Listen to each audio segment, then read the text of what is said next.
received her BA from York University and her teaching credentials from University of Toronto and San Diego State University.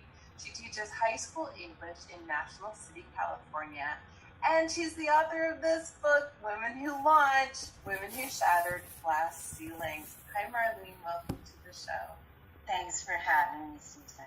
Oh, I liked this book so much, and I love that it's this series of stories about women who have done great things throughout history. It's so inspiring. What made you want to address this topic? I know it's not new to you by any means. I've seen your other books, but what made you so inspired to write this book?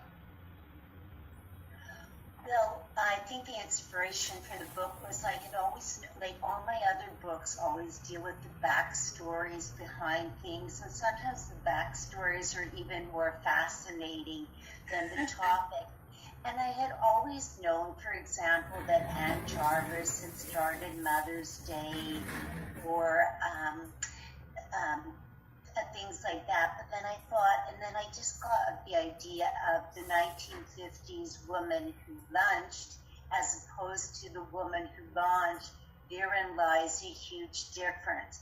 So just to show how far women have come in their accomplishments, I decided to compile women who had shattered glass ceilings, not just in the business world, but in just different aspects.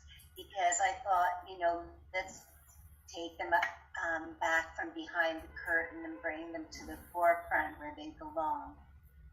I really liked learning about so many, and I love that they're all little vignettes. And so you can pick this up, you can read it a few minutes, you put it down, go do something. It's kind of one of those books that you can really sit and read for a long time.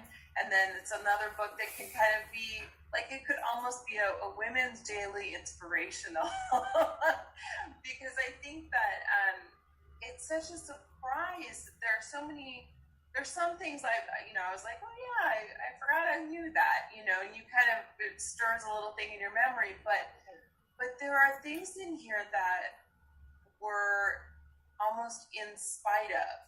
These women accomplished things in spite of all of the odds being against them and having to do things in secret. And I mean, and going against the will of the men in their lives and all of that. And there was so much, so women have been doing these things forever.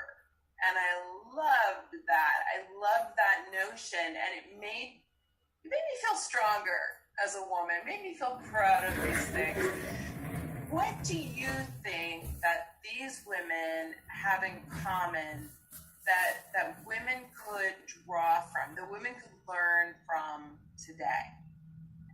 Well, I think the commonalities between the different women profiles and what women can do today is, well, the first thing is never listen to the naysayers.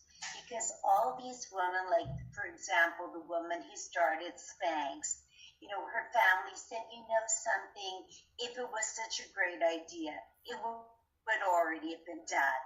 And yada, yada, she's on Forbes' list of under 40 billionaires.